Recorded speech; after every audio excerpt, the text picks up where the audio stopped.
Moto G30 pode ser considerado um sucessor espiritual do G9 Power. Será que a Motorola trouxe avanços de uma geração para outra, só mudou de nome ou regrediu do ano passado para o atual? Você saberá a resposta a partir de agora no comparativo do Tudo Celular. De um ano para o outro, a Motorola resolveu modificar bem o design de seus aparelhos. O corpo maior e pesado do G9 Power deu lugar a um modelo mais compacto e leve no G30. A fabricante também regrediu um notch e furo na tela para uma solução no formato de gota. Temos aqui dois acabamentos de plástico com traseiras lisas. O Moto mais novo ainda se diferencia por trazer duas opções de cores, com a mudança no módulo de câmeras. Já o de 2020 tinha como diferencial as câmeras formando um quadrado no canto esquerdo. Os dois trazem o leitor biométrico no tradicional ícone da marca na traseira.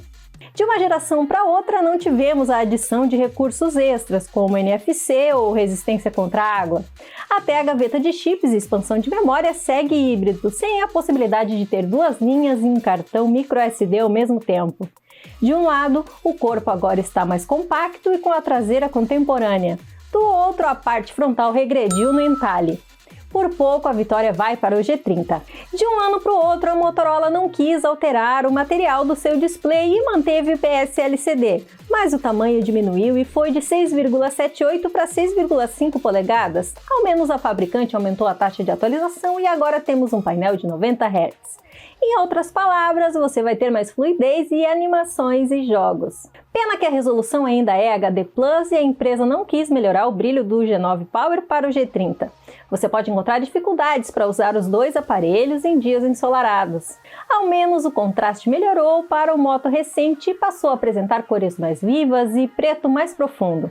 Mesmo assim, por ter mais bordas no dispositivo, o aproveitamento frontal sofreu uma queda em relação ao modelo de 2020. A taxa maior e o contraste melhor dão a vitória ao Moto G30. O som é outro quesito que a Motorola resolveu economizar de novo. O G9 Power já não tinha saída estéreo e o G30 continuou assim. Aqui seguem os mesmos defeitos. Não há muito equilíbrio entre graves, médios e agudos, sem contar que a potência sonora ainda abafa o áudio mesmo sendo alta. Ao menos a empresa manda nos dois um fone de ouvido. Ele não é dos melhores, mas já dispensa comprar um melhor de imediato. Se você tiver outro acessório superior, o conector físico dos dois deixará você conectá-lo. Sem vantagem para qualquer lado, temos um empate. Gerações diferentes, versões do Android diferentes também. Enquanto o G9 Power sai da caixa com Android 10, o Moto G30 já vem com Android 11 nativo. Ambos têm a adição com poucas modificações da marca, com opções de customização mais básicas, como fonte, formato e cores de ícones. Em funções, os destaques ficam para os famosos gestos da Motorola. Eles servem para ativar recursos como abrir a câmera ou ligar a lanterna. A vantagem do celular mais novo é a garantia de que receberá o Android 12. Por ser recente, deve dar uma longevidade maior que seu antecessor. Pelos updates, o G30 pontua em software. Dos dois lados temos uma plataforma Snapdragon 662, mas será que ela se comporta da mesma forma nos dois? Bom, a resposta pode ser um pouco decepcionante. Nos nossos testes de velocidade, o G30 foi quase 1 minuto mais lento que o G9 Power. Este último venceu tanto na abertura de aplicativos como no multitarefas. E não pense que o desempenho superior do Moto de 2020 foi só ao abrir apps. Nos benchmarks, o mesmo chipset também pontuou melhor no G9 Power, apesar de que a diferença aqui foi menor.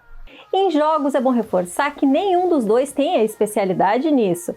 Aqui você rodará games sempre com qualidade mediana ou baixa, sem contar os engasgos. Nem a tela de 90 Hz do G30 consegue executar os títulos com a mesma taxa de FPS que seria compatível. Por ter vencido com folga o teste do Tudo Celular, o Moto G9 Power ganha o ponto. A Motorola diminuiu de 6.000 para 5.000 mAh a capacidade da bateria do G9 Power para o G30. O resultado foi uma queda de mais de 4 horas nos nossos testes de autonomia. Mesmo assim, os dois devem entregar uma duração de um dia inteiro para você sem problema. Bateria menor, carregamento mais rápido, certo? Pois não é isso que aconteceu na prática. A dupla vem com carregador Turbo Power de 20 watts na caixa, mas o Moto mais antigo é o que enche até 100% mais rápido, com cerca de meia hora a menos que o seu sucessor espiritual. Com mais autonomia e menos tempo de carregamento, o Moto G9 Power anota mais um ponto. O conjunto de câmeras é praticamente o mesmo de uma geração para outra. A grande mudança é que agora temos um sensor ultra-wide no mais novo. Ele pode não caprichar nos detalhes e para tirar os ruídos, mas ao menos dá uma opção para tirar fotos com um campo de visão maior e com boa correção de lente para evitar distorção nos campos. Já a câmera principal de cada apenas registra fotos decentes durante o dia, mas o nível de detalhe do G30 ainda é superior. À noite, os dois sofrem para entregar uma qualidade satisfatória. A macro é o ponto fraco dos dois conjuntos, com muitas limitações pela baixa resolução e falta de foco automático. Por último, a de desfoque funciona bem na dupla, mas ainda está longe da perfeição. O Moto G30 marca o ponto pelo conjunto mais versátil. Mais uma economia da fabricante nestes dois dispositivos, os vídeos. De ambos os lados temos câmeras que apenas gravam em Full HD 60 fps. As filmagens até que não tremem tanto e são de boa qualidade durante o dia.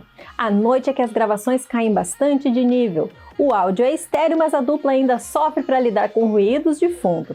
Com uma performance bem similar, temos empate em vídeos. Mesmo com uma resolução menor, a câmera frontal do Moto G30 acerta bem mais em locais bem iluminados, até mesmo no modo retrato. As selfies nessas condições saem com bom nível de detalhes e tom de pele próximo ao natural, algo que nem sempre é possível no G9 Power pelo baixo contraste. Em lugares escuros, as duas lentes perdem muita qualidade. Os vídeos frontais também são muito limitados, só que o modelo de 2021 ao menos consegue ser melhor à noite. É ponto para o G30. Mesmo lançados em épocas diferentes, a Motorola manteve o preço de um para o outro e apresentou os dois no mercado nacional por R$ 1.900 cada. Mas os dois não baixaram por igual no varejo brasileiro. O modelo mais recente pode ser achado em lojas online na faixa de R$ 1.300, cerca de R$ 100 a menos que o seu antecessor. A diferença é baixa, porém considerável dadas as condições econômicas do país. Com custo-benefício superior, o Moto G30 fecha o comparativo com o ponto. Apesar de o placar ser um tanto elástico a favor do G30, isso não significa que é muito superior em relação ao antecessor. Muito pelo contrário, nos pontos que marcou não houve uma grande distância para o G9 Power. Por outro lado, o Moto mais antigo teve uma vantagem maior nos quesitos que levou sozinho, como são os casos de desempenho e bateria. Pelo menos o preço do smartphone de 2001 está menor no mercado, o que pesa na hora da compra, ainda mais por se tratar de um aparelho com vida útil maior. É ponto final em mais um comparativo, mas não encerraríamos antes de saber a sua opinião. O que achou do resultado deste duelo entre duas gerações de Moto G? Acha que a vantagem do G30 para o G9 Power é tão expressiva assim? Diz aí pra gente a sua opinião e aproveite para ver o embate em texto lá no tudocelular.com. Eu fico por aqui, um grande abraço e até a próxima!